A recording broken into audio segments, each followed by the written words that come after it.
It's the summer of 1941. We're just outside a small village called Meda in what is now Bosnia and Herzegovina, and a 10-year-old girl named Darila Kukul has to drop her chores and run for the hills. Danger is coming to her family from a new political group that just took power in the area. It's the Ustaše, led by a man named Ante Pavelić. The things the Ustaše did were so awful that even their Nazi allies in Germany were shocked by how brutal and huge the violence was. Young Darila is about to see this cruelty up close. She managed to hide from the monsters coming to her farm, but not everyone was that lucky. A lot of times, the Ustaše weren't paid. So these men in black uniforms went through the house looking for anything valuable to steal. When they didn't find much to take, they turned their anger on the people living there. 3 of Darila's family members became victims of this violence. They were killed slowly and in a ritual way, like the killers were enjoying the cruelty while they cut apart middle-aged women and old men with knives, clubs, and bayonets. Darila called it a kind of butchery. The worst thing happened to her neighbor, a man named Sreto, who got caught while trying to run away. Because he was a young man, they tortured him in ways that are impossible to describe. Darila and the other survivors had to stay hidden while they heard Sreto's terrible screams echoing through the village. Hours went by, and finally the Ustaše left. Sreto's mother, Anna, ran to the house to check on her son and let out a scream that was somehow even worse than his. She found him in such a horrible state of slaughter that she then went from farm to farm, crying and begging the other survivors to come to her house and end her son's suffering. Even though the other villagers were scared and traumatized, no one dared to help her son die. He passed away from his wounds that night at only 20 years old. I'll let you imagine what condition that young man must have been in for his own mother to think death would be a kindness for him, so much that she begged her neighbors to do the awful task. For 10-year-old Darila, this already terrible experience is only the start. Soon she will be right in the middle of the cruelty that takes 12 relatives from her household. Only she will survive the violence and later give her own eyewitness account to the world about the horrors that happened not just in her small village in Bosnia, but all across Yugoslavia. This is the story of the Ustaše. In the 1920s and 30s, in the area called Yugoslavia back then, which is now Croatia, Serbia, and Bosnia, everything was chaotic. Political trouble and divisions were part of everyday life. Governments and kings fell apart almost as fast as they started because the region had so many different ethnic groups like Serbs, Croats, and Bosniaks, plus religious splits between Catholics, Orthodox Christians, Jews, and Muslims. It was almost impossible for any government to get all these groups to agree, so power kept switching back and forth between them. The cry it let out still rings in my ears. All of this unimaginable horror for a girl who was only 10 years old, now separated from her family and completely alone. And to some extent, you could say she was one of the lucky ones because she actually survived the madness and lived to tell her story. But she writes, the consequences of that horror and evil left a deep trace of sorrow, misery, and grief on my soul because I lost the dearest people in my life. I had a joyful and happy childhood before the evil occurred. And it wasn't just at Jasenovac that these atrocities happened. Around the same time Darila was trapped, other horrors were going on in another camp called Jadovno, where people reported cases of flaying. Flaying, if you don't know, is removing all of someone's skin while they're still alive. It's an unbelievably cruel thing that takes careful work and real intent. One Serbian priest named Damian Subaric was reportedly flayed like that before his skinless body was thrown in a ditch to die. All of this is, of course, horrific. And it wasn't only the direct victims who felt the impact. Many Nazi soldiers and officers were working in and around the area at the time. Even though the Nazis did terrible things in Germany and Poland, what they saw in Croatia seemed to go too far, even for them. The German captain Konjapatsky called the killing of Serbs in eastern Bosnia a new wave of butchery of the innocent. Lieutenant Colonel von Wedel described the whole thing as bestial, and in the end General von Horstenau sent a letter back to Germany about the humanitarian problems in the region. About 515 to 20-year-old thugs came down under the leadership of an Ustaše lieutenant colonel. People were killed everywhere. Women were assaulted and then tortured to death. Children were killed. I saw in the Sava River the corpse of a young woman with her eyes dug out and stake driven into her parts. This woman was at most 20 years old when she fell into the hands of these monsters. All around, pigs ate unburied human bodies. By 1942, Germany was worried this was creating a bad image for the Axis powers and that so much violence might cause more rebellions. So they did something unusual and put an Ustaše chaplain named Miroslav Filipovic on trial for the massacre of 2,300 civilians in 3 villages. Keep in mind this was probably more about keeping things calm and orderly than any real moral problem with what the Ustaše were doing.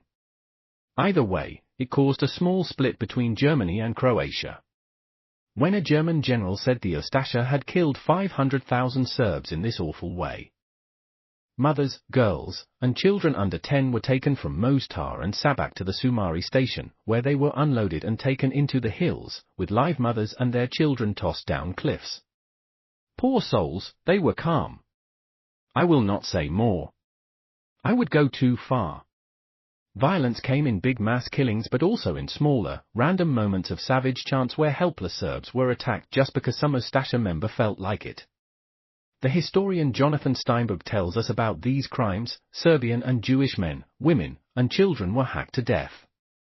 There are photos of Serbian women with breasts cut off by pocket knives, men with eyes gouged out, emasculated, and mutilated.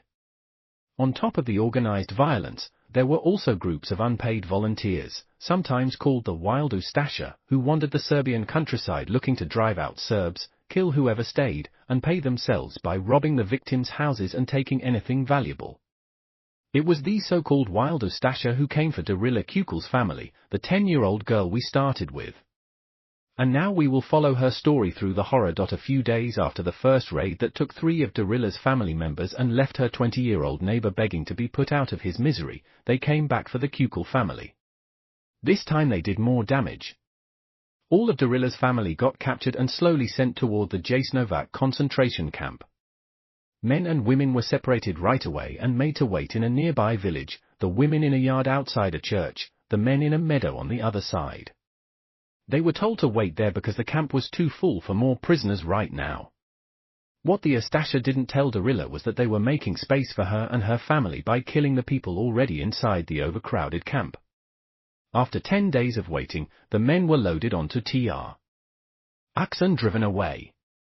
Darila says that was the last time she saw her father, brother, and uncles. A few days later, the women and children followed and were forced to march toward the camp. As she walked through the village on her way to doom, she remembers a group of Croats coming out of their houses, shaking tin cans and shouting, "Serbs, Serbs, go to the camps. Those are the places you belong. Go and end your lives there." Soon after, Darila and the other girls in the family reached the banks of the Sava River, where they were ferried across. While on the ferry, her mother, 2 sisters, and Aunt Maria with 4 of her own children started to understand what was coming. Darila remembers a talk between her mother Savka and her Aunt Maria. She was telling my mother, "Savka, let's throw our children and ourselves into the Sava River. Come on, you see they're taking us straight to death." My mother answered, "We won't, Maria. Maybe some of us will stay alive." And here I am, still living and existing. At the entrance to the concentration camp, Darila and her family were met with bayonets. Some died right there, only a few feet past the wire that separated the free from the damned. Once inside, the horror kept going, and one time a cousin of hers, just 11 years old during all this, became a target after he was accused of stealing a piece of black bread. For that, his right hand was cut off at the elbow right in front of her eyes by the Ustaše. He didn't survive the cutting. Darila's most painful moment was still coming, though, and in a touching interview she described the camp and her time there. Entering the concentration camp was the same as entering a death club ruled by lawlessness and madness where you could only hear screams, crying, and moaning all the way to the sky. One sight that still freezes the blood in my veins is running from the ones who were catching little girls and then brutalizing them. That's when I accidentally stepped on a newborn lying on the ground. In the middle of all this mess, a middle-aged Croatian lawyer named Ante Pavelic thought he had the fix for Yugoslavia's problems, a separate Croatian nation-state inside Yugoslavia, free from Serbian influence. So in 1929, he started the Ustaše, inspired by Italian fascism and later by German Nazism. The Ustaše were extreme nationalists, hated Serbs, hated communists, were super strict Catholics, and saw other ethnic groups and religions as dangers to Croatian identity and the dream of a Croatian state. The way they planned to reach this goal was, of course, through violence. Pavelić wrote that knives, revolvers, automatic pistols, and time bombs are the bells that ring in the dawn and rebirth of the Croatian state. Even with those strong words, though, Pavelić stayed pretty small in Yugoslav politics. During the 1920s and 30s he was even in exile, watching power from far away. Pavelić and the Ustaše had to wait for their chance. But when World War II started in 1939, they finally got it. The big war chaos shook up politics in the Balkans, and Yugoslavia had to choose a side. In March 1941, Yugoslavia signed the tripartite pact with the Axis powers, Germany, Italy, and Japan. It looked like Yugoslavia had picked a side, and as a fascist himself, Pavelić was really happy about where his country was going. But then a group of anti-Axis Serbian officers did a coup against the pro-Axis government. Hitler and Mussolini got furious at losing an important ally because of what they saw as rude interference. On April 6, 1941, Germany and Italy invaded Yugoslavia. After just 11 days of fighting, most resistance was crushed. But this left the Axis powers with a problem. With the Yugoslav government completely gone, someone had to take control and make sure Yugoslavia stayed a helpful ally for the war. Who better to run this puppet government than the supernationales? Anti-Serb Pavelić and his fascist Ustaše party? By April 10, Pavelić was in charge of the new independent state of Croatia, and the Ustaše were set free on the people of Yugoslavia. They didn't waste any time starting their plan for an ethnically pure and religiously united Croatian state. Jews and Roma people were targeted right away. But the main group the Ustaše hated were the Serbs now living inside this new Croatian state. The Ustaše's plan for the Serbs became known as the three-thirds policy, 1/3 to be converted to Catholicism, 1/3 to be kicked out of the land, 1/3 to be killed. This was a huge job. Of the 6.5 million people in the new Croatian state, up to 30% were ethnic Serbs, so the Ustaše had about 2 million people to handle. By their own plan, that meant 700,000 to force into conversion, 700,000 to deport, and 700,000 to murder. Pavelić and his men had a lot of work ahead. To do this, they set up several concentration camps in the first months of their rule, including Jasenovac, Danica, and Slana, plus a camp called Jastrobarsko made just for Serbian children, which we'll talk about later. By 1941, because politics were so messy and Pavelić and the Ustaše were new to running things, everything was unstable. So the Ustaše used pure terror as their way to control people, which made their already cruel plans even more bloodthirsty and savage. Even though concentration camps existed, most of the violence in the first weeks and months was random, without reason, and honestly sickening. The first of many mass killings happened on April 30, 1941, less than 2 weeks after the Ustaše took power, when nearly 200 Serbs were rounded up in Glina and killed in cold blood. A Catholic bishop named Alojid Stepinac, who was Croatian himself, was horrified by the violence. He described how people were captured like animals, laughed, killed, thrown alive into pits. Women, mothers with children, young women, girls, and boys were thrown into holes. 6 full train cars of women. An Ustaše official answered, 500,000 is a slanderous accusation. The number is not higher than 200,000. It seems from a moral view, both sides completely missed the real point. Arguments aside, though, not much changed, and for the next 4 years or so, Pavelić and the Ustaše had full power to go after anyone they saw as unworthy or unwanted.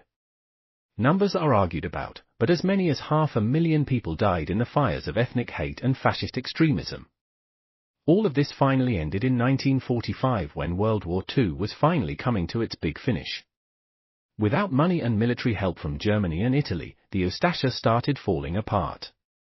Though it was in these last months and weeks that the violence got the worst as fanatics acted like the world was ending. Still, with Pavelić weak without his allies, a communist partisan named Josip Broz Tito was able to march into the capital, Zagreb. In May 1945, the Ustaše collapsed and Pavelić ran to Austria, then Italy, then France, and finally Argentina. Though he never stood trial for his part in the genocide, he was eventually shot in Argentina by a Yugoslav agent. He survived the shooting at first but died from his wounds 2 years later. Although Pavelić never got formal justice for his crimes, many Ustaše did in what became known as the Bleiburg repatriations. Back in May 1945, when lots of Ustaše members were fleeing Zagreb, they got stopped by British forces, who then handed them over to Josip Tito and his partisan forces. What followed was a series of war crime trials but also mass executions, some against guilty Ustaše members, but many against civilian women and children caught up in the escape who feared random revenge against Croats for what the Ustaše did to the Serbs. After wiping out the Ustaše, Tito went on to destroy the idea of a Croatian state and set up a communist dictatorship in Yugoslavia. His promise was brotherhood and unity, which meant a strict ban on any kind of nationalism. Under Tito, talking about ethnic problems in the region was dangerous, so many people kept quiet. This forced silence built up pressure over time and finally exploded in the Yugoslav wars of the 1990s. Many of the tensions and reasons for those wars can be traced right back to 1941 with anti-Pavelić.